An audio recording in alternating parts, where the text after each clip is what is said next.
Bonjour Charlotte. Bonjour Jérémy.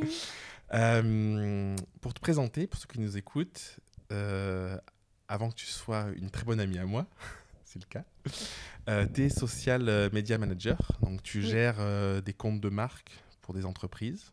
oui. Peut-être qu'on en parlera un petit peu, je sais pas, c'est pas forcément l'objet de la discussion. Qu'est-ce que tu aimerais dire sur ce que tu fais?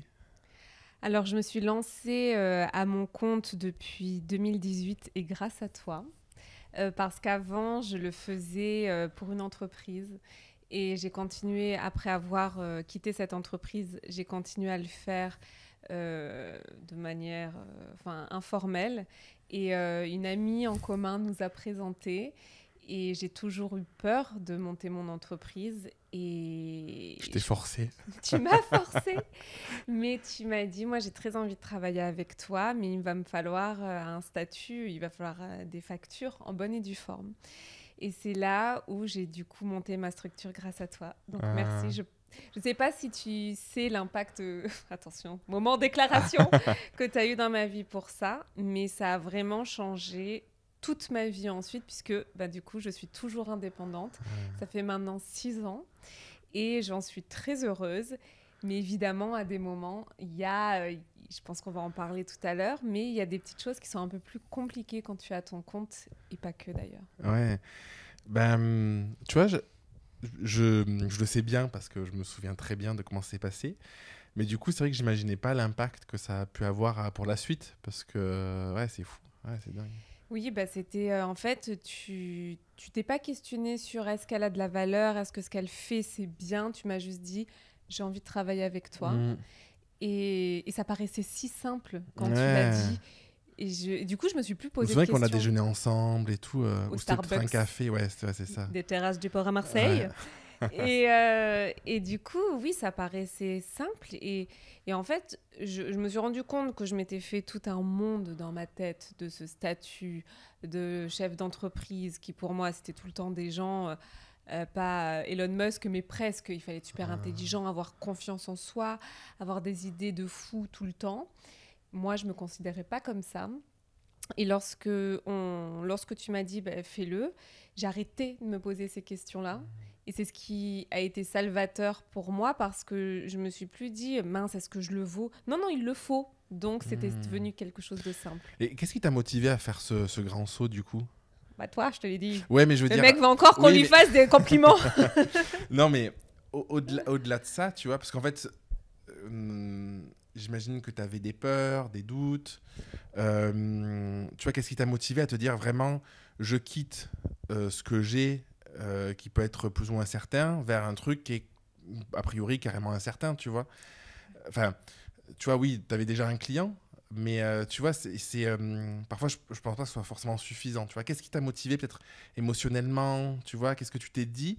Parce qu'en fait, je pense qu'il y a beaucoup de personnes qui sont peut-être pas encore lancées, qui ont l'envie et tout, tu vois.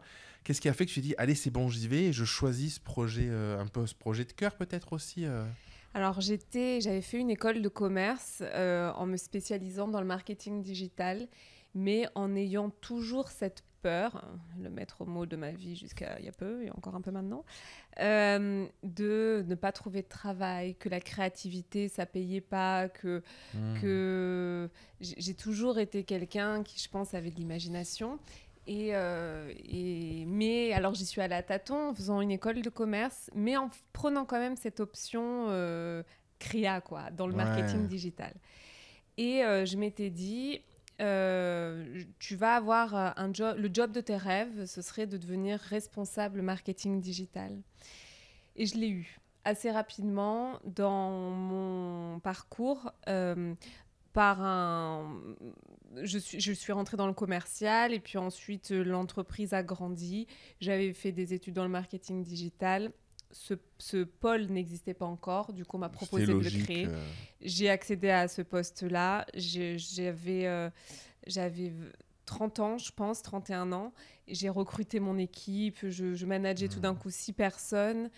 Je l'ai eu, ce poste-là, et je me suis dit, en fait, c'est pas du tout ce que j'imaginais. Et non, c'était pas du tout. C'était quelque chose de rêve sur le papier.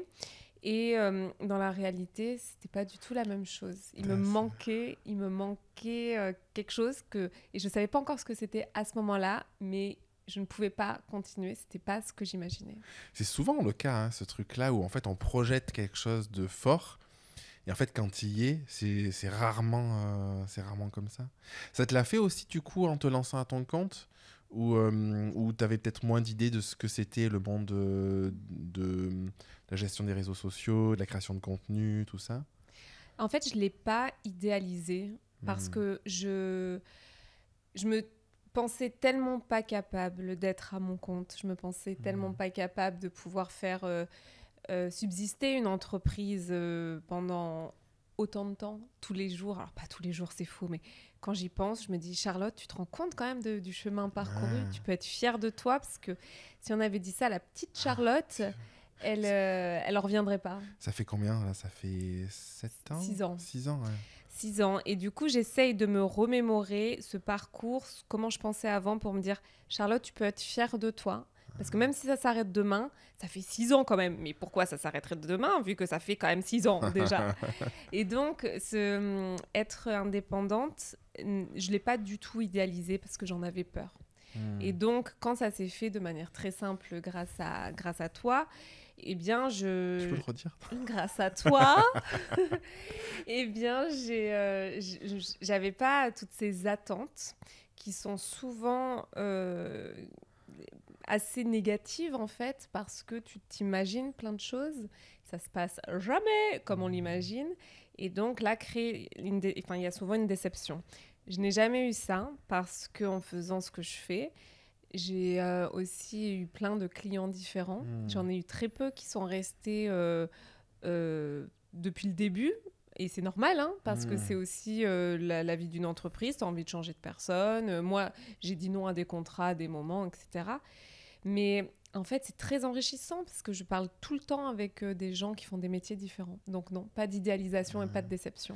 Peut-être parce que tu t'es créé aussi au fur et à mesure ton métier de rêve, quoi, en quelque sorte. Exactement. En fait, quand tu le dis, ça me fait penser, c'est dans le couple, où parfois tu as un idéal, tu as plein de critères hyper définis, et puis en fait, tu trouves jamais personne parce qu'en fait, tu es trop fermé, tu es trop contraint. Et c'est un peu la même chose, c'est d'être en mode, bah, j'ai pas d'idée préconçue, et je sais que j'ai envie d'aller dans cette direction, et puis on verra bien ce qui se passe.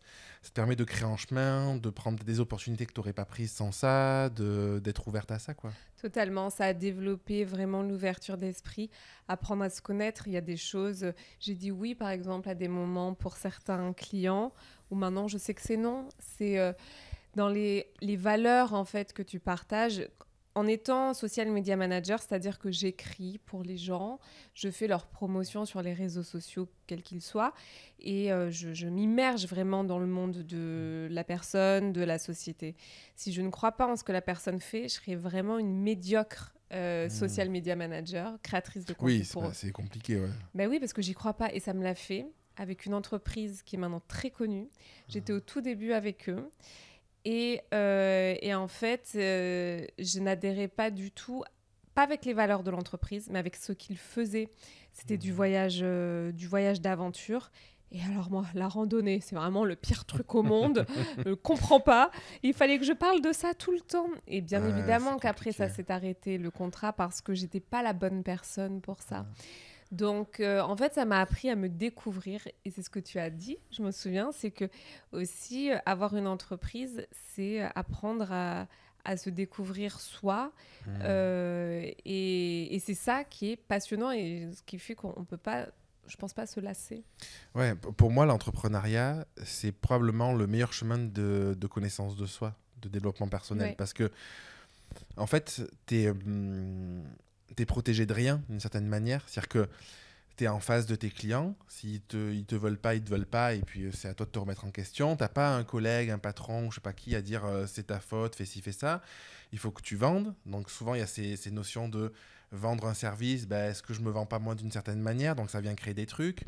Si tu communiques pas, si tu bosses pas le matin, que tu te lèves pas, tu n'es pas organisé, ben, ça marche pas. Mais voilà. Donc, tu es obligé de te poser plein de questions, pour moi, hyper profondes, hyper fondamentales sur qu'est-ce que je veux pas, quel est le niveau d'implication que j'y mets, quelle est l'énergie que j'y mets.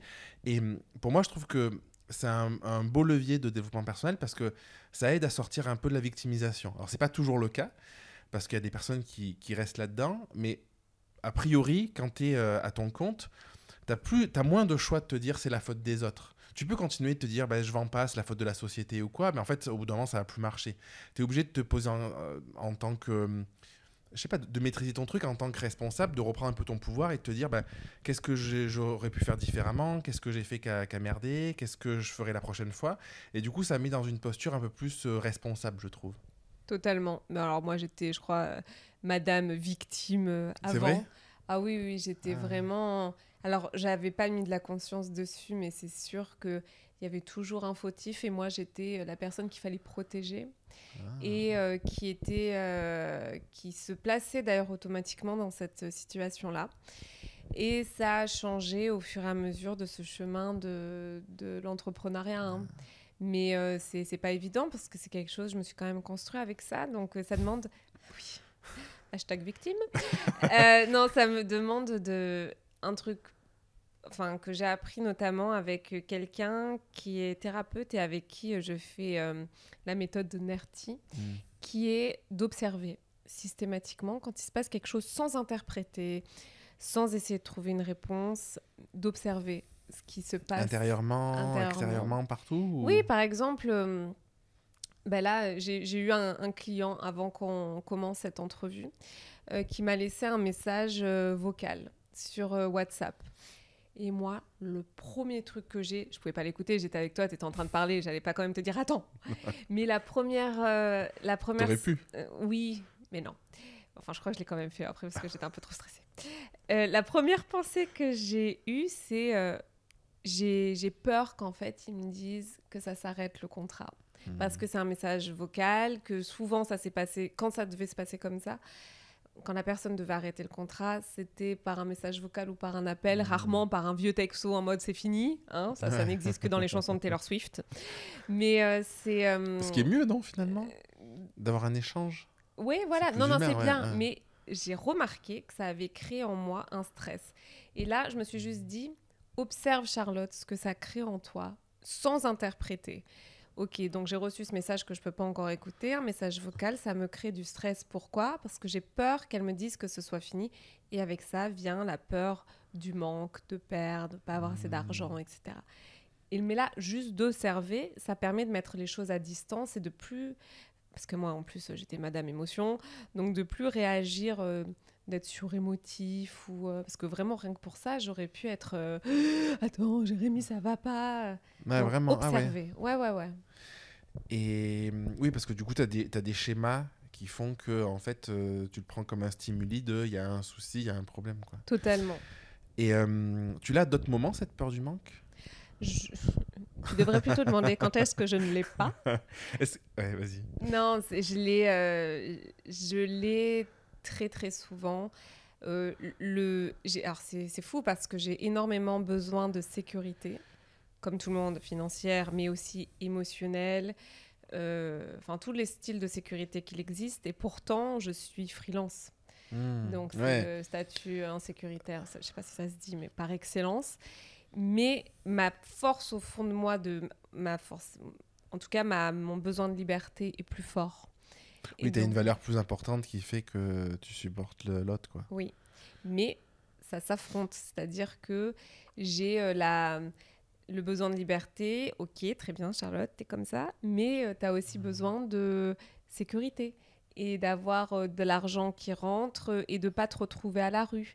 Et donc, tout le monde là, je pense, en tout cas, tout le monde a envie de gagner de l'argent pour pouvoir s'acheter des choses, mais aussi pour des besoins fondamentaux, vivre et... avoir un toit, exactement. Te nourrir. Ouais. Et donc, j'ai peur de ne pas avoir assez d'argent. Ça, c'est vraiment un gros problème. Parce que ça revient souvent. J'ai peur quand je suis en couple de perdre l'autre, qu'il aille voir ailleurs et qu'il se dise bon, en fait, la Charlotte, on s'en fiche un petit peu. Enfin, il y a beaucoup mieux. J'ai peur de perdre les moments aussi quand je passe un bon moment avec quelqu'un, de se dire est-ce que la relation va durer comme ça ? Donc, il y a vraiment c'est beaucoup moins handicapant qu'avant, mais c'est tout de même assez présent. Ouais, c'est intéressant. Toi, je pense en même temps comment je suis. Et moi, depuis l'opération du cœur, tu vois, ça a changé beaucoup de choses parce que je pense que j'ai eu quelque chose de tellement fort. Et je pense que j'ai touché un peu de ce truc de ça peut s'arrêter vraiment, mais de manière. C'est la mort, quoi. Tu vois. Que du coup, là, en t'entendant, tu vois, je réfléchissais aux différents moments que j'ai et tout. Et, euh, et je relativise beaucoup plus. En fait, je pense que j'ai moins de charge émotionnelle par rapport à tout ça. C'est-à-dire que je ne sais même pas si c'est une question de relativiser, c'est juste que je pense que j'ai intégré d'une certaine manière que ça peut vraiment s'arrêter. Ton boulot peut s'arrêter, ta vie sociale peut s'arrêter, tu peux ne plus voir tes enfants, tes parents, la personne que t'aimes et tout. Et du coup, j'ai l'impression que je suis moins dans la recherche et dans le fait de me dire ça va s'arrêter parce que je sais que ça peut être vraiment le cas. Et, euh, et je pense que j'ai déchargé un peu émotionnellement les conséquences de ça en fait. Je sais pas comment trop le dire, tu vois, mais en fait, le fait de l'avoir vécu de près, finalement, ça l'a rendu peut-être encore plus réaliste. Et ce qui fait que dans le quotidien, j'ai peut-être plus envie de profiter, je sais pas. Bah, de toute façon, c'est une phrase un peu cliché, mais là, en ce moment, je suis en train de lire le livre de la vie et la mort de machin Rinpoché. Là. Enfin bref, c'est le livre tibétain de la vie et de la mort. Et ils disent qu'en fait, il faut vivre chaque jour comme si ça s'arrêtait vraiment. Parce qu'on en parle, on se dit oui, il faut profiter de chaque instant. Mais en fait, toi, tu l'as expérimenté. Donc tu as vraiment tu as mis de la conscience et puis tu l'as vécu émotionnellement aussi, où ça peut s'arrêter. Ouais, oui, c'était profond, c'est pas juste tu te le dis mentalement et puis 2 minutes après tu l'as oublié, ouais. Oui, c'est ça, bon, je suis pas contente qu'il te soit arrivé ça, mais je me dis d'un côté, il y a eu des choses à en Ah, retirer de et puis fou. t'as pas eu le choix, hein, t'as dû Ouais. le vivre, donc c'est que ça devait se passer comme ça. Mais c'est vrai que quand on se lève et qu'on se dit ah, je vais profiter de cette journée comme si c'était la dernière, et ben c'est quand même, on peut faire en sorte de, oui, tout faire, mais on a sûrement mis moins de profondeur là-dedans que ce que toi, tu as pu en mettre en le Ouais. touchant d'un peu plus près. Ben, tu vois, moi, avant l'opération, je suis allé voir une amie et on a travaillé justement le fait que les enfants ils puissent vivre sans moi, qu'Elodie elle puisse être là sans moi et tout, tu vois. Et tu vois, en coaching, c'est beaucoup ce que je fais avec mes clients de ce côté, cette dépolarisation. C'est-à-dire que c'est l'idée de dire que dans toute situation, il y a autant de positifs que de négatifs. Et souvent, on va voir l'un ou l'autre. Selon les situations, on va voir soit plus de négatifs, soit plus de positifs. Et pour arriver à être moins enclin émotionnellement à ce genre de choses-là, c'est d'essayer de trouver une forme d'équilibre. C'est-à-dire que de voir qu'il y a autant d'inconvénients de plus être là, de perdre un client, de tout ça, que d'avantages finalement. Et tu vois, pour un client, bah, l'inconvénient, c'est un client avec qui tu bosses bien, que tu es contente, machin, bah, t'en vois plein, en fait, te dire je vais le perdre. Mais du coup, les avantages, c'est peut-être un client avec qui ça va encore mieux fonctionner, peut-être un plus gros client qui va t'amener plus de chiffre d'affaires, un projet que tu vas encore plus kiffer et tout. Et du coup, j'ai l'impression que, tu vois, l'opération, ça m'a permis de faire ce truc-là, mais euh, consciemment et même de manière beaucoup plus palpable en fait, tu vois, parce que c'est un exercice en coaching qui est hyper efficace parce que tu vas le voir, tu le projettes et le cerveau en fait il fait pas la différence entre ce que tu crois qui est réel et ce qui est réel, donc le fait de le penser en fait ça te met, ça t'apaise parce que tu dis bah ok je vois qu'il y a autant d'avantages que d'inconvénients et moi je l'ai vécu un peu malgré moi et du coup ça m'a poussé à voir ces avantages ces inconvénients là sur le fait quoi. Ouais, oui, oui, totalement. Je pense que c'est vraiment important Des fois, c'est pas facile sur le coup. Quand on vit un moment très difficile, de se dire quel est le positif là-dedans. Ouais, ouais. Tu viens de perdre quelqu'un, c'est pas évident. Mais par contre, de remettre un petit peu après, peut-être après coup, une fois que l'émotion est passée, parce que bon, après, c'est d'autres sujets quand tu perds quelqu'un, mais je crois que l'émotion, la réaction, en tout cas avec l'émotion, elle dure pas très longtemps, quelques secondes. Ouais, Et qu'après, c'est le cerveau qui entretient ouais. la mélancolie, la tristesse, Ouais. etc. Mais, euh, mais d'arriver à voir qu'il y a du positif dans tout, moi, personnellement, c'est quelque chose qui m'aide vraiment et qui est comme en fait, c'est bizarre ce que je vais dire, mais c'est comme si j'étais jamais toute seule parce que j'ai l'impression, j'ai je dis que j'ai de la chance, mais depuis que je suis à mon compte, à chaque fois que j'ai perdu perdu, voilà, il n'est pas mort, hein. Mais On dirait que à chaque fois un que j'ai client a perdu changé, un tes client, clients, tous tes clients sont décédés. oui, non, à chaque fois qu'un contrat s'est C'est arrêté, pour ça qu'il va arriver ça. non, dis pas ça. À chaque fois qu'un contrat s'est terminé, j'en ai toujours eu un qui est revenu de manière spontanée, quelques semaines après. Toujours. Ouais, c'est vrai. Et à part, je tiens à préciser, pendant le Covid, où là, c'était une période compliquée, mais le monde était en apnée quand même. Ouais. Et sinon, depuis 6 ans, ça s'est toujours passé comme ça. Et j'ai dû avoir, je pense, une trentaine de clients différents, ou peut-être même 40. Et donc, cette confiance, elle fait que je ne me sens jamais toute seule. Et pourtant, je viens de loin. J'étais, je pense, la fille qui avait le moins confiance en elle de la Terre. Je pense que pas une personne avec qui j'étais en primaire, au collège, ne se souvient de moi, hein, parce que j'étais tellement transparente. Ah ouais. Ah ouais. Ou en tout cas, s'ils se souviennent de moi, ils n'ont rien à dire. Et donc, j'avais tellement pas confiance en moi, mais d'arriver à avoir cette confiance, et cette confiance passe aussi par le fait il y a du bon dans tout. Si ça m'est arrivé, c'est qu'ok, là, peut-être tout de suite, je sais pas ce que je dois en tirer comme conséquence, mais il y a sûrement quelque chose à en retirer, encore une fois. Peut-être un peu plus difficile quand c'est un décès, mais même là, je pense que ça nous apprend des choses sur nous. Une confiance plus large dans la vie, peut-être Ouais, ou une prise de conscience, comme tu disais tout à l'heure, que ça peut s'arrêter. Ouais. Et que donc, là, je suis en train de lire un livre où ils disent que 95% des gens ont l'impression de passer à côté de leur vie. 95%. C'est énorme. Non, mais ça m'étonne pas. Non, mais c'est... Et du coup, il y en a que 5% qui ont une vie où ils se disent « Ah ouais, moi, ma vie, je donne tout pour qu'elle soit ouf. » Et les autres, en fait, ils laissent passer leur vie submergés par le quotidien, par les obligations, par l'habitude, etc. Et 95 disent je suis sûre que je pourrais faire quelque chose de mieux de ma vie, mais je sais pas quoi, voilà. Ouais, ça m'étonne pas. Mais je veux rebondir sur ce que tu disais. Je pense qu'il y a... toi, tu disais, il y a peut-être des moments où c'est plus facile de voir les bénéfices que les inconvénients.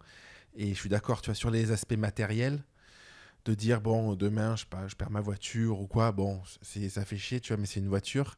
Et c'est vrai que dès qu'on tombe dans le sujet de l'être humain, en fait, je pense qu'il y a un attachement qui est beaucoup plus fort parce qu'on s'imagine perdre les souvenirs, en tout cas de ne plus pouvoir en créer, des choses comme ça, tu vois. Et avec Hello, on avait cette discussion, justement, de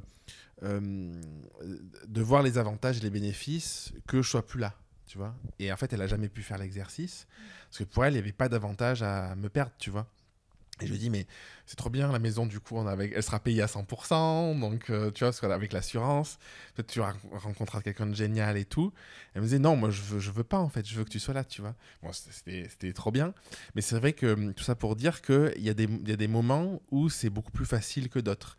Et je sais que moi, pour avoir fait l'exercice en étant accompagné par quelqu'un, avec mes enfants notamment, alors c'était peut-être un peu différent parce que c'était les perdre, parce que c'est moi qui partais, donc du coup la situation elle est quand même différente. Mais du coup, le fait de voir les avantages, même si tu les acceptes pas, parce qu'il y a une différence entre aller les voir, les percevoir et te dire bah, c'est ok, je vois qu'il y a des possibilités, et pas avoir envie que ça se réalise. C'est-à-dire que toi, tu peux te dire, nous, on a fait l'exercice avec Elodie, avec ma femme, sur la maison. En fait, c'est OK de perdre la maison, c'est OK de ne plus avoir cette maison, parce qu'en fait, on sera triste, mais on ne sera pas malheureux, on peut avoir un autre lieu, ce qui est important, c'est les enfants, c'est tout ça. Par contre, on n'a pas envie de ne plus l'avoir, cette maison, tu vois. Et du coup, c'est arrivé aussi parfois à avoir la perception de se dire que c'est possible et de voir les avantages sans forcément se dire que parce que je les vois, c'est forcément une finalité et quelque chose qui est réel, quoi. Donc voilà, je voulais juste rebondir là-dessus. Je pense que ça enlève une charge émotionnelle qui est vraiment très lourde. C'est vraiment émotionnel, en fait. C'est vraiment se décharger, tu vois, se dépolariser il y a une charge émotionnelle trop forte d'un côté ou de l'autre et je mets un peu de douceur et de légèreté, tu vois. Même si c'est pas fait à 100%, déjà, ça allège.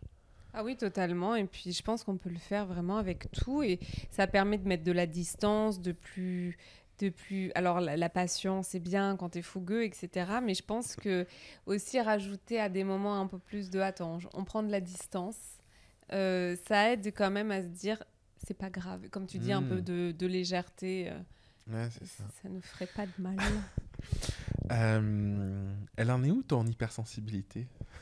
Alors, mon hypersensibilité, parce que j'ai eu un podcast pendant, je crois, 2 ans sur l'hypersensibilité, et c'était un podcast qui avait bien fonctionné, Ouais. mais je parlais de moi et à la fin, j'en avais marre de parler de moi. L'hypersensibilité, c'est le fait de vivre les choses de manière très forte, justement, c'est des émotions à gogo, mais c'est en même temps d'être un petit peu, parfois se sentir un peu en marge de la société parce que t'as besoin de discussions profondes dès le plus jeune âge. Donc, quand t'as 12 ans et que t'as envie de parler de trucs vraiment profonds, c'est un peu bizarre. Donc, Ouais, dans le décalage, quoi. un petit peu, ouais. Et donc c'est ça, c'est le besoin d'avoir des moments seuls aussi. Il y a des moments qui sont, en fait, c'est un besoin, c'est primordial, sinon on peut pas fonctionner. C'est un besoin te ressourcer, te retrouver. Ouais. Donc il y a plein de petits paramètres qui, quand je les ai découverts, c'était en 2019, 2020, ça m'a fait un bien fou parce que je me suis dit je suis pas bizarre. C'est juste de l'hypersensibilité. Oui, je pleure beaucoup, mais c'est un langage... c'est l'expression d'une émotion comme rire peut être l'expression de la joie. Moi, c'était l'expression de tout, sauf la joie, mais la colère, la tristesse, évidemment. Et aujourd'hui, en fait, l'hypersensibilité, ça vient chez tout le monde. En fait, il y a des moments où on peut tous être hypersensibles. La naissance d'un enfant, par exemple, les hormones peuvent nous rendre hypersensibles, plein de choses. Mais pour les gens qui le sont de manière constante, il y a quand même des aléas. C'est pas t'es tout le temps hypersensible au même niveau. Et moi, je crois que je le suis un peu moins maintenant. Ce qui n'est pas plus mal parce que c'était quand même épuisant. Mais en fait, c'est juste ça qui m'a vraiment, vraiment aidée de cette fameuse méthode NERTI dont je parlais tout à l'heure. C'est l'observation. Et alors, je pense qu'il n'y a pas que cette méthode qui le fait, mais moi, en tout cas, ça s'est vraiment manifesté là-dedans. Mais c'est observer systématiquement avant de s'enflammer. Parce qu'avant, moi, j'ai été une flamme-cuche. C'est-à-dire le moindre truc, vas-y... Je t'imagine avec des oignons sur la tête. Oui. Non, mais c'est comme le message que j'ai reçu tout à l'heure de cette cliente, c'est une réminiscence. Bim, tu pars au quart de tour. Donc, j'essaye de me calmer, j'observe, mais bon... Et donc, non, ça va mieux. Et du coup, tu penses qu'une hypersensibilité est vachement... conditionné par la gestion de ses émotions au final? Parce que tu vois, en fait, je sais, tu vois, le fait de ce côté être un peu la méthode dont tu parles, c'est un peu être observateur extérieur de ce qui nous arrive finalement et te dire attends, là je sens que je pars dans un truc, qu'est-ce qui se passe de manière peut-être plus factuelle, plus concrète, d'essayer de faire des liens et de faire redescendre. Et moi, peut-être que je me trompe, mais je l'associe à une forme de gestion de l'émotion pour pas se laisser dépasser. Donc, est-ce que c'est lié à ça ou... Oui, mais en fait, le problème, c'est qu'on m'a tellement dit jeune qu'il fallait que j'arrive à gérer mes émotions que maintenant, ce terme est galvaudé pour moi. Ouais. Oui, il est associé de manière négative. Ouais. Et c'est comme le fait où on me disait tout le temps, il faut que tu aies confiance en toi, Charlotte. Ah super, on va juste appuyer sur le bouton et ça va aller. Oui, je comprends. Donc, non, mais ça, c'est juste, c'est juste mes croyances. Une meilleure perception peut-être de tes émotions, peut-être. Oui, voilà, c'est juste aussi... La première fois, quand on se met avec quelqu'un en couple et quand ça se termine, t'as l'impression que tu vas mourir. Parce que si c'est ton premier amour, tu dis « Oh mon Dieu, mais c'est pas possible » et tout. C'est la première fois que t'as vécu ça. Donc tu sais pas. Et tu vis tout. Et pour un peu que tu sois un peu ado à ce moment-là, laisse tomber, c'est la fin. Quoi. Non. Oui, toutes les premières fois, elles sont démesurées parce que t'as pas de référence, en fait. Exactement. Et en fait... ce qui se passe aussi, c'est que après, tu as déjà vécu des situations similaires. Souvent, le cerveau aime bien la répétition, reproduire les mêmes choses. Donc, tu te remets en couple avec quelqu'un, ça se termine, tu es très triste. tu sais que tu vas pas mourir normalement. Donc oui, une meilleure appréhension, gestion de ses émotions et une meilleure connaissance de soi où on sait que bon ben j'ai déjà vécu ça, ça va aller. C'est différent peut-être un petit peu cette fois-ci, mais je sais que je vais m'en sortir. Je vais juste me laisser du temps et c'est ça. L'hypersensibilité m'a appris à me dire j'ai besoin sans doute de peut-être un petit peu plus de temps que les autres. Là, j'ai mis 3 ans à me remettre d'une rupture, par exemple, où je ne suis pas tombée amoureuse depuis. C'était quelqu'un que j'aimais beaucoup. Et ça s'est terminé alors que je pensais que ça ne se terminerait jamais. Donc, ça a été un choc pour moi. J'avais jamais vécu ça, mais par contre, j'avais déjà vécu des ruptures. Donc, je savais que j'allais m'en remettre, mais que j'allais avoir besoin de temps pour me... Je me voyais comme un petit oiseau à qui on avait enlevé toutes les plumes. Ça me fait rire parce que je me dis, t'as pas eu l'expérience comme dans le business en freelance d'avoir les 40 clients et à chaque fois un qui revient, qu'il y en a un qui part, du coup, en Non, amour, pas c'est du pas pareil. tout. Là, ça ne se passe pas comme ça. Merci, Jérémy.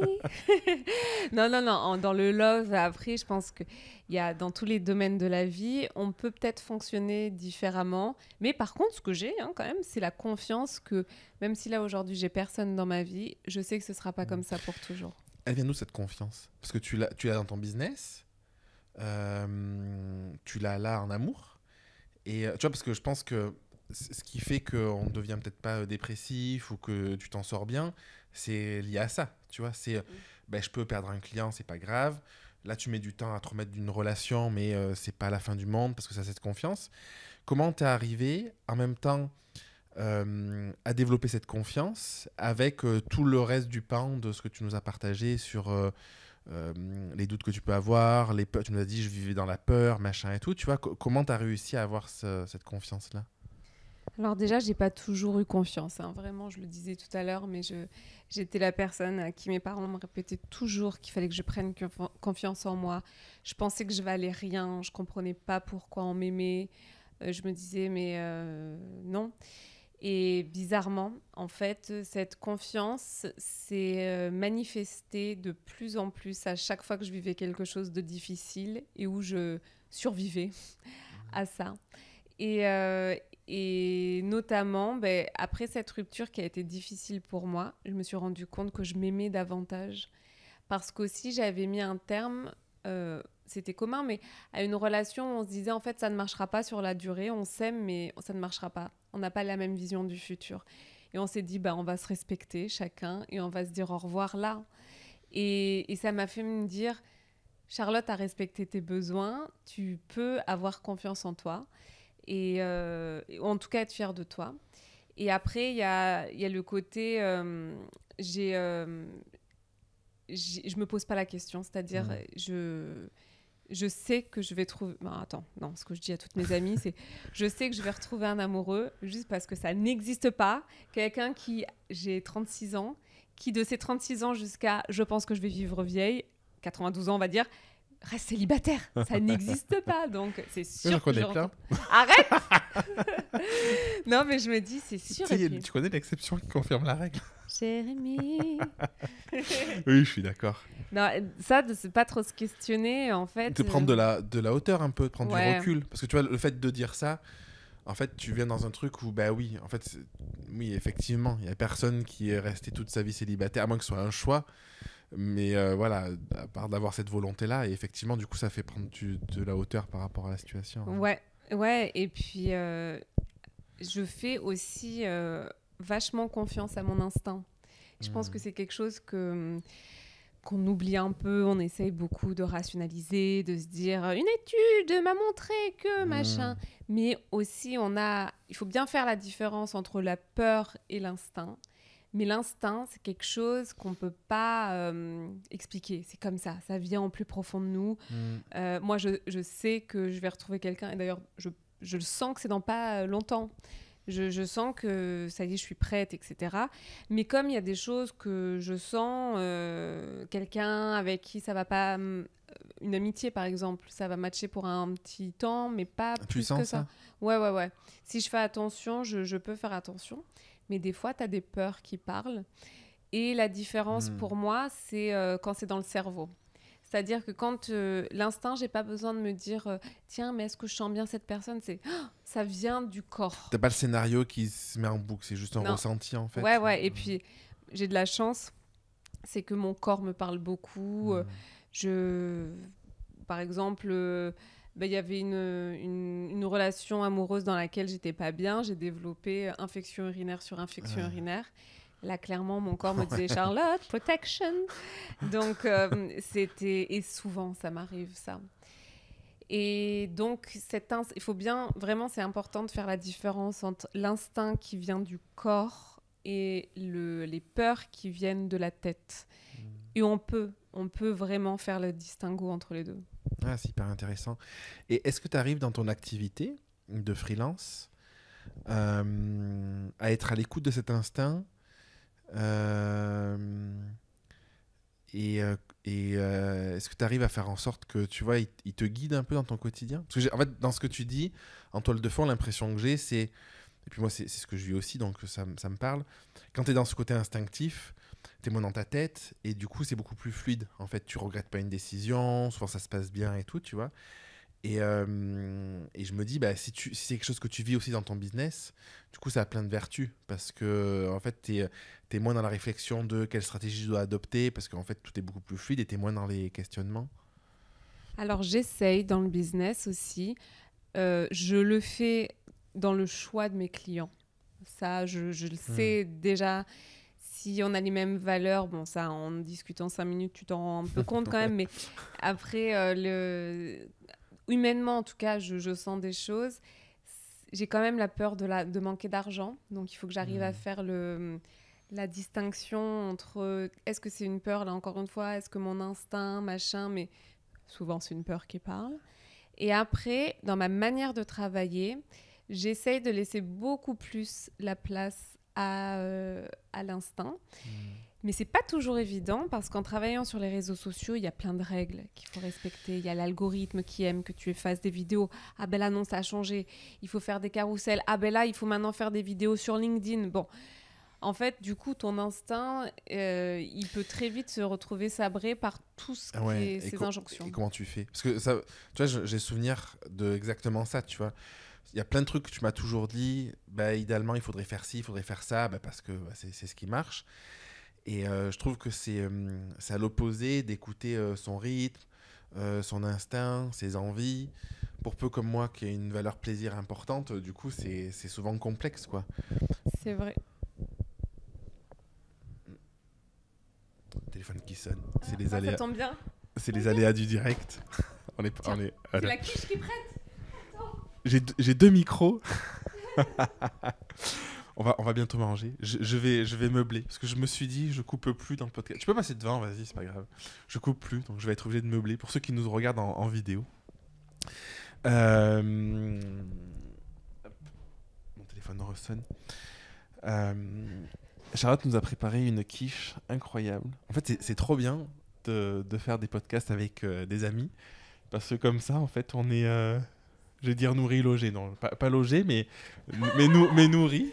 Le mec s'invite. Je vais laisser 5 minutes, donc dans 5 minutes, il va falloir que je me relève. C'est parfait, ça fera une petite pause. Ça fera une petite pause. Attends 30 secondes. Est-ce que tu peux me... Ah non, l'instinct, oui, c'est bon. Ouais, c'est l'idée de dire comment tu peux arriver à surmonter les règles d'un algorithme. Par exemple, si on parle d'Instagram ou d'un réseau social, des choses comme ça, non, c'est bon. Comment tu peux arriver à surmonter ça en parallèle de l'écoute de quelque chose de très instinctif, que être beaucoup plus dans ton rythme, beaucoup plus dans ton énergie, peut-être des choses comme ça, tu vois. Oui, eh bien, en fait, maintenant, je fais la part des choses entre qui est la personne, le client que j'ai en face de moi, qui il est, voilà, justement, quelles sont ses valeurs, qu'est-ce qu'il aime faire, machin. Qu'est-ce que le réseau social en question veut qu'on fasse et qu'est-ce que moi, je pense qu'il faut qu'on fasse. Et du coup, je mets en relation les trois pour trouver un compromis entre tous. Plus souple, du coup. Ouais. Oui, et puis des fois, en fait, pour un de mes clients, par exemple, il n'y a pas de stratégie. C'est-à-dire que, alors évidemment, c'est toujours l'objectif de les réseaux sociaux, notamment Instagram, se faire connaître, augmenter sa notoriété, sa popularité. mais il n'y a plus de KPI à analyser, le nombre, le reach que tu as eu, le nombre de vues que tu as eu sur cette vidéo. C'est juste beaucoup de on fait, on voit, on teste, on adapte, mais on fait des choses qui nous parlent aujourd'hui parce que ça aura 1000 fois plus de valeur que si on colle à une tendance. Par contre, si j'ai un client, par exemple, qui me dit... Attends, je vais peut-être décrocher. Bon, désolé, du coup, qu'est-ce que tu voulais rajouter ? Non, qu'en fait, c'est trouver le bon compromis pour moi sur les réseaux sociaux. Si tu adoptes la même stratégie que tout le monde, il y a très peu de chances pour que tu exploses. Ce qu'on veut voir, c'est les gens pour ce qu'ils sont réellement, même si on sait que les réseaux sociaux, c'est tu montres ta meilleure vie, ton meilleur toi, etc. Malgré tout, si tout le monde met la même musique de Beyoncé sur les réels qui se ressemblent tous, tu t'en lasses très rapidement. Donc, et c'est ça le problème. Alors aujourd'hui, j'essaye de trouver un compromis entre tout ça, entre ce que la personne est, ce que Instagram ou le réseau social veut pour qu'on puisse performer, et ce que moi je pense qu'il faut faire aussi avec justement ce fameux instinct qui me dit, et l'expérience aussi, qui me fait me dire, bon ben là en fait pour cette personne-là, pas de vidéo ou plus de vidéos, voilà. Ok, c'est intéressant. Est-ce que tu penses que... Attends, je pose la question différemment. Selon toi, comment on fait pour arriver sur n'importe quel réseau social ? Enfin, j'imagine que les codes ils sont différents en fonction des réseaux. Enfin, j'imagine, je le vois. Mais pour arriver à être dans cette authenticité, c'est-à-dire à parler de soi, tu vois, et en même temps à surfer sur les tendances, les trucs qui vont marcher, qui vont permettre à l'algorithme de mettre plus en avant, et en même temps à arriver à être peut-être, je sais pas si on parlait d'authenticité, mais en tout cas à délivrer un message qui est peut-être personnel et fort, qui va faire qu'on va s'attacher. Parce que tu vois, ce que tu dis, ce que je remarque souvent, c'est que les gens qui vont à un moment avoir des résultats en termes de vues ou de conversion, si on regarde les ventes, les trucs, c'est des personnes qui ont des bonnes pratiques quand même, tu vois, et qui en même temps, derrière, ont un message, je dirais pas unique, parce que je sais pas si ça peut exister, mais un message qui leur est propre, qui va se détacher peut-être de la masse, ou en tout cas qui va faire mouche, parce qu'il va y avoir peut-être un plus de divertissement, de l'humour, parce que la personne, elle est avec ça, parce qu'il va y avoir une profondeur, parce que la personne, elle est comme ça, tu vois. Par exemple, il y a des personnes en ce moment que je regarde, qui ont des messages un peu longs, où ils prennent le temps de discuter, et pourtant ils font des centaines de milliers de vues, tu vois. Et on peut te dire, ben non, il faut être un montage rapide, précis et tout, tu vois. Donc comment on fait pour arriver à être authentique, à mettre en avant ses valeurs peut-être, à mettre en avant ses personnalités sur un réseau social ? Déjà, je crois qu'il y a un gros sujet qui est commun à tout le monde, c'est s'autoriser à être visible. Et s'autoriser à être visible, c'est s'autoriser à être soi de manière générale dans la vie, mais aussi sur les réseaux. Et du coup, possiblement être critiqué, Exactement. jugé, tous les trucs qui nous font peur. Ouais, c'est ça, c'est accepter d'être aimé et pas aimé, mais plus t'es toi, normalement, plus t'as un caractère qui ressort, qui est le tien, qui fait que, ben oui, il y a des gens qui nous aiment, des gens qui nous aiment pas. Et si c'est trop lisse, bah oui, peut-être que peu de personnes ne t'aimeront pas, mais en toi ou une autre ou un autre, peu importe en fait. Mais il y a vraiment ce gros truc de cette première question à se poser. Est-ce que je m'autorise à ce qu'on me voit de manière générale ? Est-ce que je m'autorise à briller ? Est-ce que je m'autorise à être performant ? Souvent, je l'ai vu bon nombre de fois, pas toutes, la majorité des personnes qui ne voulaient pas faire de vidéo, ou se montrer en vidéo, elles avaient comme ça cette peur d'être visibles. Et bien évidemment qu'au début, on a tous un petit peu des difficultés à être à l'aise. Je ne parle pas de ça. Ça va plus profondément que ça. Ouais, je le vois, tu vois, je pense une grosse peur du jugement extérieur ou j'ai l'impression qu'il y a un truc aussi de parfois, chez certaines personnes, de perte de contrôle, de perte de son image. Bah, ça va avec le package de ce que tu dis, quoi. Ouais. Oui. C'est en fait, mine de rien, faire sa promotion, sur les réseaux sociaux, c'est aussi un gros travail sur soi parce que ça fait ressortir ce qu'on aime, ce qu'on n'aime pas chez nous. Si on s'autorise vraiment à être soi-même, alors des fois on peut se dire oui, mais moi je suis quelqu'un qui, par exemple, je pense à une youtubeuse que j'adore, qui est un peu vulgaire à des moments. Ouais. Mais son business a fonctionné comme ça, par Elle son est comme langage. ça. Voilà. Mais moi, tu te dis, si moi, parce qu'elle parle tout le temps de chouin, moi, si je fais ça avec mes clients, bof, bof. Ah oui. Mais en fait, peut-être que je peux trouver que des gens qui sont dans la même vibe que ça, qui font des produits à qui, par exemple, elle a une marque de maquillage. Elle a appelé ses palettes de maquillage la Nano de Chouin. Un de ses parfums s'appelle Don d'orgasme. Enfin, voilà, il y a plein de choses dans son vocabulaire à elle qui lui vont bien. Je suis persuadée qu'en fait, en restant soi-même jusqu'à un niveau de respect quand même, de manière générale, eh ben, ça va faire que tu vas t'attirer vraiment des gens qui te ressemblent. Qui te ressemblent. Et est-ce qu'il n'y a pas aussi un côté de un peu couper son cerveau et arrêter de trop réfléchir? Parce que, non mais, Oui. parce que c'est ça en fait souvent, tu vois, parce que pour arriver à ce stade de dire ben, je suis comme je suis, donc il y a déjà le stade de connaissance de soi, un minimum, tu vois, le stade d'acceptation de qui on est, c'est ok, je veux le partager, et puis après il y a le stade de arrêter de réfléchir à tout et n'importe quoi, et parce que tu perds ton énergie aussi quand tu fais ça, tu vois. Oui, bah de toute façon, c'est ce que je disais par exemple au moment de monter mon statut. Voilà, j'ai arrêté de réfléchir grâce à toi. La réflexion crée des attentes, des peurs. Alors, la réflexion crée aussi de l'anticipation qui est là positive. Hein.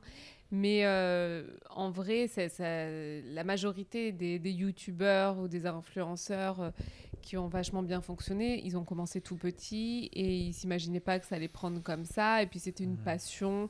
Le problème, c'est qu'aujourd'hui, ça s'est professionnalisé et que donc beaucoup de personnes ont envie de faire ça et qu'ils se disent ah ben, il faut rentrer dans les codes. C'est comme un petit peu la chirurgie esthétique où tu vois que maintenant toutes les filles... On va parler d'un autre sujet. La chirurgie esthétique où les filles demandent toutes les mêmes opérations. Elles veulent toutes ressembler à la même personne. Ça crée une uniformité. Et en fin de compte, sur quoi tu t'arrêtes après? Sur les gens qui sont différents. Et on parlait de l'IA en off tout à l'heure. On se disait quel est l'impact de l'IA sur l'être humain.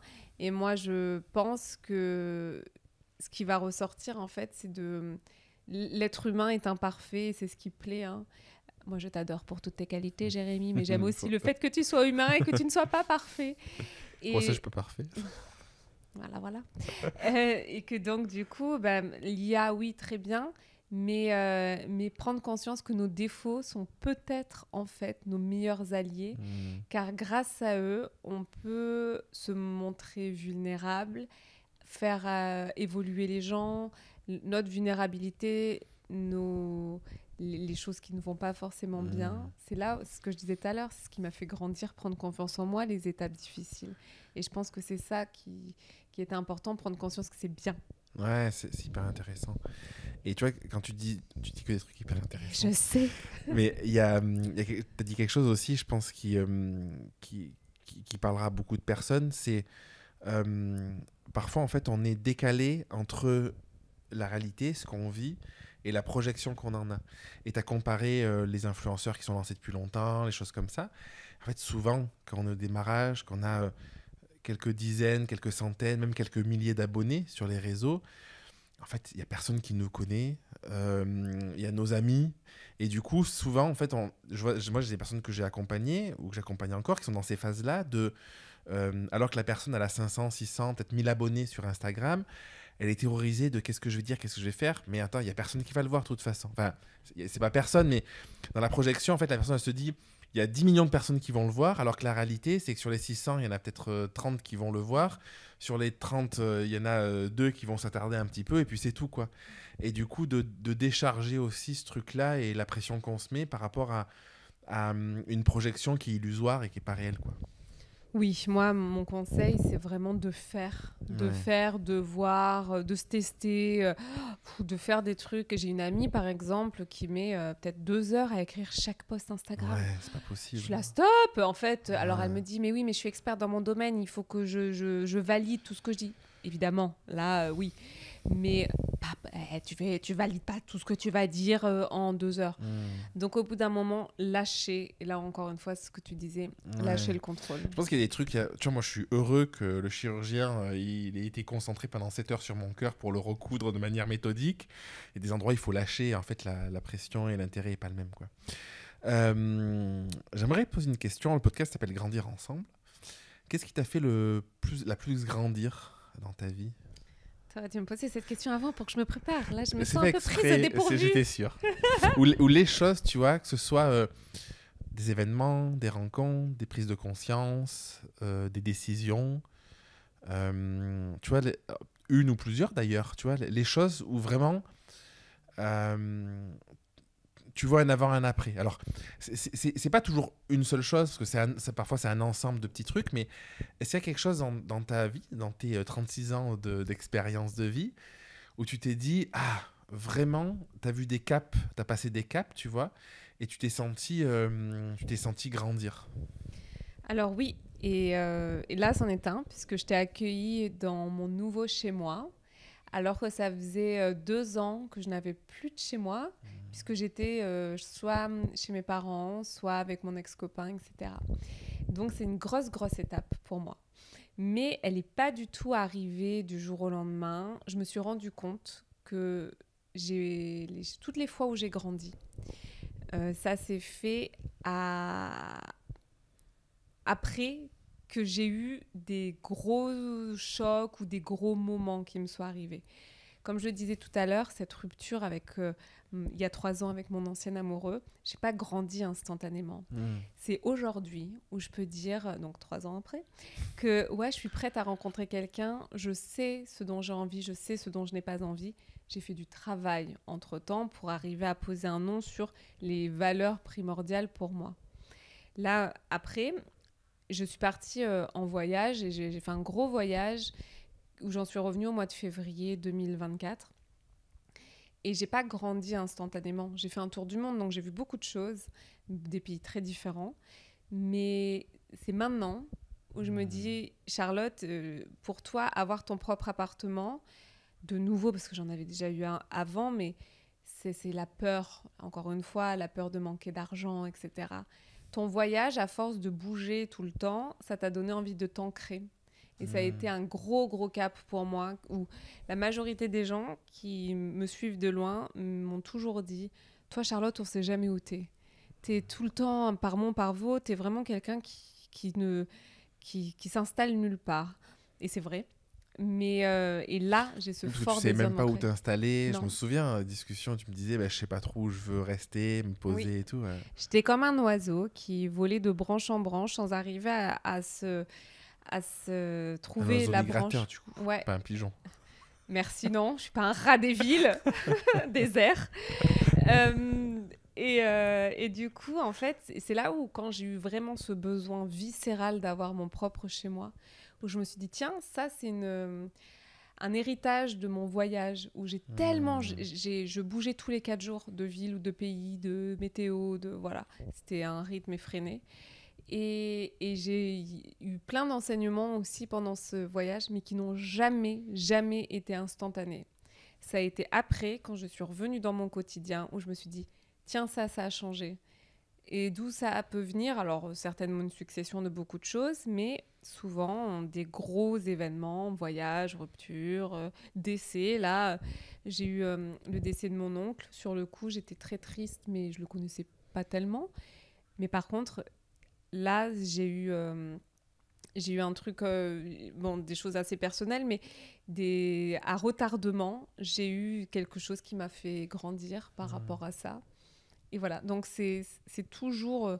j'avais le fantasme de me réveiller un matin et de me dire « Ça y est, je sais exactement où je veux habiter, je sais exactement ce que je veux faire dans ma vie. » Ça ne s'est jamais passé, Ça Jérémy. n'existe pas, ça. Non, même en voyage où je me suis dit « Je vais avoir l'illumination de ma vie. » Never.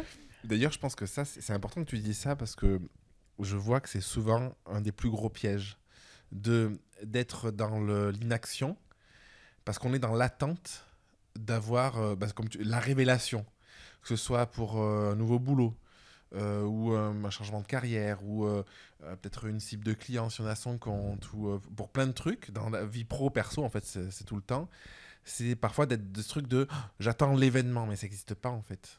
Il y a des événements plus importants que d'autres. Mais je pense que c'est une succession de petits trucs qui, à un moment, on prend un chemin plutôt qu'un autre. On va tester quelque chose aussi et on se rend compte en chemin que c'est ce qu'on veut ou c'est ce qu'on veut pas, quoi. Exactement. Alors là, vraiment, des fois, tu peux avoir des trucs de ouf qui t'arrivent. Tu te dis waouh. Mais malgré tout, ça reste quand même un chemin totalement. Et c'est ce qui fait que c'est encore plus fort. C'est que tu mets tellement... Attention, ça va faire un peu désespéré, mais tu mets tellement de temps à évoluer que quand tu vois des changements, tu te dis waouh. Mais c'est comme les psys et les thérapeutes. C'est pas en une séance où ça y est, toute ta vie, ça peut arriver que certaines choses, c'est des déclics. Mais c'est vrai que sinon, généralement, ça met un petit peu plus de temps parce que tu as beaucoup de couches en toi sur lesquelles il faut plonger. Je disais qu'on a discuté avec un ami. On s'est dit qu'on allait enregistrer un podcast. En fait, on était frustrés de se dire on a discuté 1h30 de sujets hyper passionnants et puis on l'a pas enregistré alors que c'était intéressant. Et du coup, une des questions qu'on se posait, c'était comment combiner l'accélération de la vie de manière générale, avec les IA notamment, l'accélération à l'accès à l'information, enfin on le voit, le temps d'attention est en chute libre. En venant te voir, j'écoutais un podcast et la personne elle disait j'arrive plus à passer 10 minutes assis à rien faire, à contempler tout ça. Elle dit c'est grave en fait, c'est un truc qui devrait être normal dans notre quotidien de se poser, de regarder tout ça. Et comment on arrive à concilier ça avec nos limites, je ne sais pas si on peut parler de limites, mais en tant qu'humain, où on a besoin d'un temps profond d'intégration, de prise de conscience. Tu disais, en thérapie, ce n'est pas un truc qui se fait comme ça. Parfois, on peut faire des thérapies pendant des semaines, des mois, des années, et c'est un chemin qui est long, quoi. Donc, ça faisait partie des enjeux. Bon, j'ai pas de réponse particulière, mais par contre, ça me vient une autre question de quels sont les chemins que tu as entrepris dans la connaissance de toi qui t'ont apporté justement tout ce que tu as dit aujourd'hui, tu vois, une forme, j'imagine, quand même de mieux-être. Tu l'as pas dit comme ça, mais de savoir un peu plus qui tu es, savoir plus ce que tu veux, d'être apaisé, d'avoir plus confiance, tu vois. C'est quoi les thérapies, les personnes que tu as rencontrées ou enfin, voilà, ce que tu as vécu qui t'ont amené dans une meilleure connaissance de toi? Alors, je pense, Jérémy, que si je commence à te détailler toutes les thérapies que j'ai suivies, on est encore là demain. Non. Parfait. En vrai, je suis vraiment curieuse. Et du coup, j'ai testé tout plein de choses. Sauf, je suis jamais allée voir de psychiatre. C'est les médecins, c'est ça? Ouais, qui délivrent des médicaments. Ouais. Ça, je suis jamais allée en voir. Mais sinon, tout ce qui était un peu nouveau, la sophrologie... Alors, c'est pas nouveau, mais la sophrologie, je suis allée voir des ostéopathes... holistique, enfin j'ai vraiment vu tout plein de choses jusqu'aux oracles, des médiums.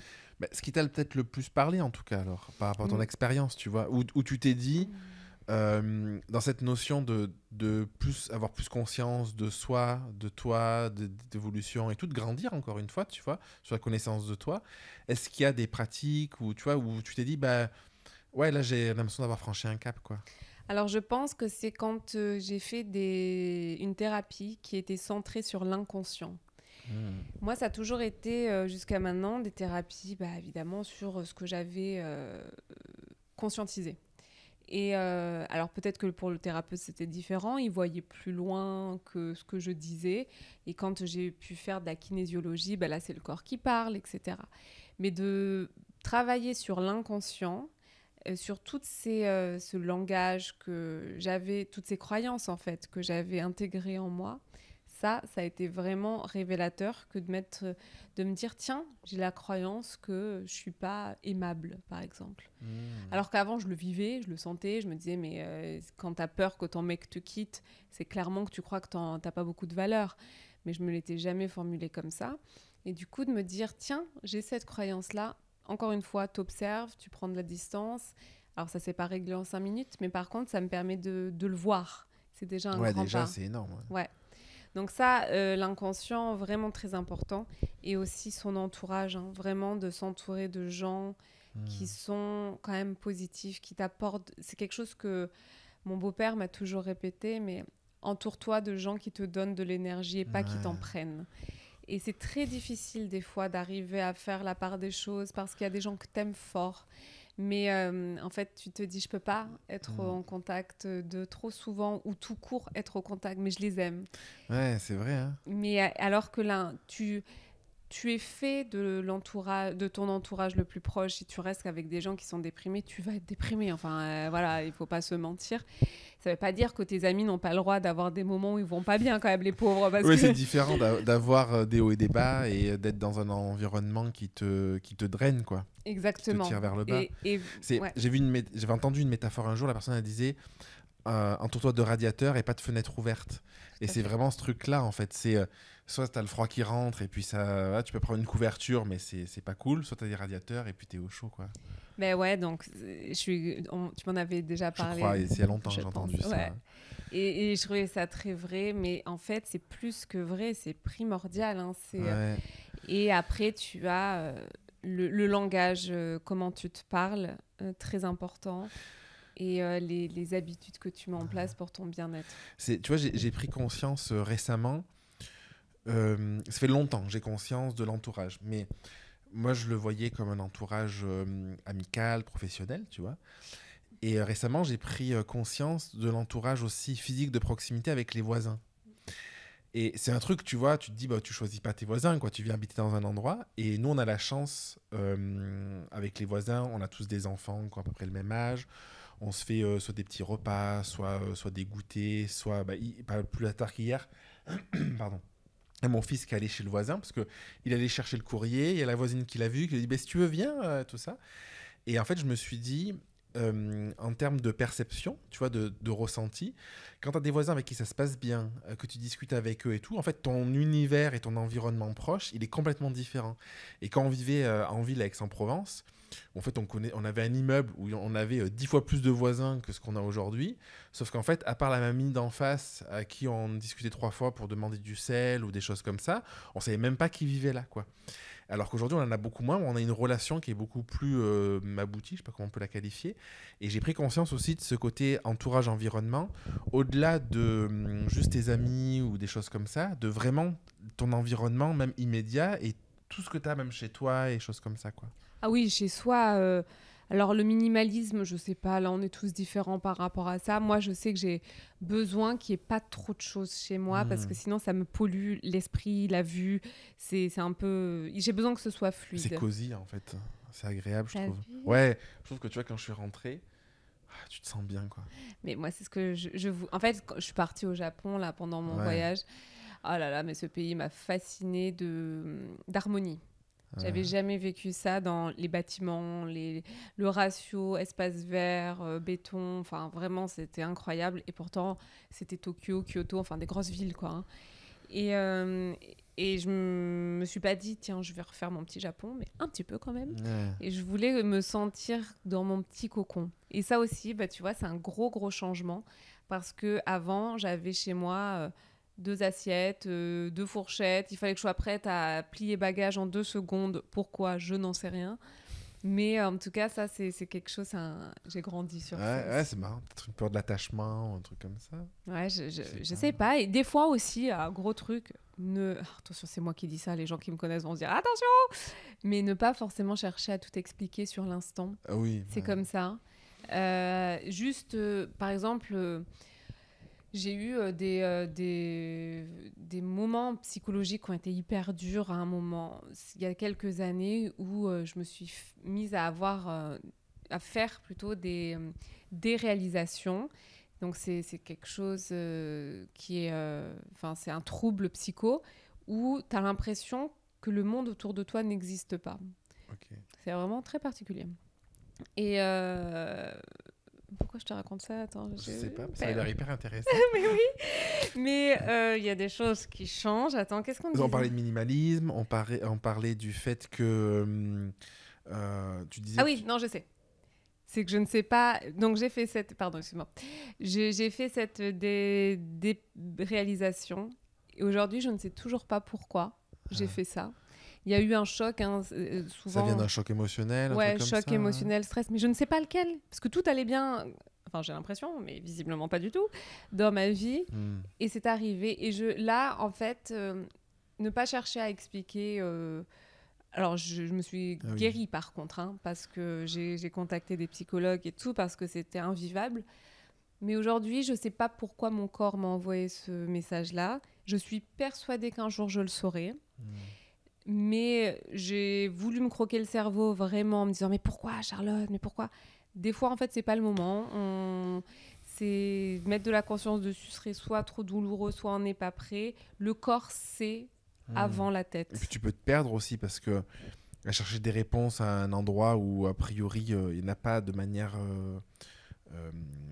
perceptible facilement, c'est aussi s'épuiser à chercher quelque chose dans le vide d'une certaine manière. Tu vois, il y en a beaucoup qui en tout cas en ce moment j'ai l'impression que c'est un peu à la mode de critiquer le développement personnel dans la mesure où les personnes disent mais si tu passes ton temps à essayer de t'améliorer, à être machin et tout, en fait tu vis plus. Et tu es à l'opposé de l'essence de prendre ton quotidien, faire des expériences, parce qu'en fait, toutes tes expériences elles sont dictées par ton mental de je cherche un truc, je cherche un truc, je cherche un truc, quoi. Donc je pense que c'est un très bon conseil aussi de lâcher. Ouais. Ok. Est-ce que... Je sais pas combien de temps ça fait. On peut faire un karaoké maintenant ? On peut faire un karaoké. Alors, on va chanter, on va se mettre à chanter. Passion. Je pense que ça fait 1 heure. Hein. Ouais, je pense, je sais pas, avec la petite coupure. Pour conclure, est-ce qu'il y a quelque chose que tu aimerais transmettre, partager tu penses qu'il pourrait aider les personnes qui vont nous écouter à grandir ? Soit approfondir un sujet que tu as déjà abordé, soit quelque chose de fort, tu vois, que tu te dis, bah, j'ai vraiment envie de transmettre ça. Bah, je crois que je vais redire ce que j'ai dit tout à l'heure, mais qui marche très bien pour moi. C'est... quand vous faites face à une situation, vous avez une réaction qui n'est pas forcément agréable, ou même ça peut être agréable. Observez, mais ne vous jugez pas par rapport à cette réaction. Observez ce qui se passe, ce que ça crée en vous, de l'inconfort, oui ou ça, c'est tout. Observez pour prendre de la distance, et c'est cette distance-là qui va vous permettre de émotionnellement ne plus être, que ce soit plus aussi fort. Et moi, en étant hypersensible, c'est vraiment quelque chose qui m'aide au quotidien et que je fais dès que j'y pense.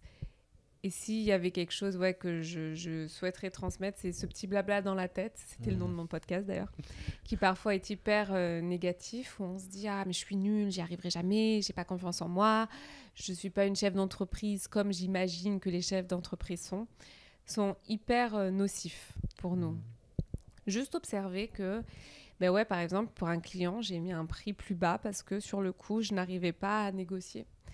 J'y arrivais pas, il me faisait peur, je ne m'en sentais pas capable. Et donc oui, je travaille pour un prix plus bas. Bon, mais j'observe que là, j'ai pas réussi. Voilà, c'est la prochaine fois, j'essaierai de faire mieux. Et si c'est pas la prochaine fois, ce sera la fois d'après. Mais le blabla là, dans sa tête, il est pire que notre pire ennemi des fois. Donc observer. Et ne pas juger au maximum. Trop bien. Encore une fois, un trop bon conseil. Pour ceux qui ont écouté jusqu'au bout, mettez un sushi dans les commentaires sur YouTube. Un sushi, j'aime trop les sushis. Mais merci d'avoir partagé ça. Ouais, je pense que ça a parlé à beaucoup de monde. Pour te retrouver, on va où ? Vous pouvez aller sur Instagram, vous allez voir mon immense communauté de 327 personnes sur Charlotte Peregrin ou sur LinkedIn. Je suis quand même beaucoup plus active sur LinkedIn maintenant. Et sinon, sur la chaîne de Jérémy, je reviendrai. Oui, avec plaisir. À bientôt. À bientôt.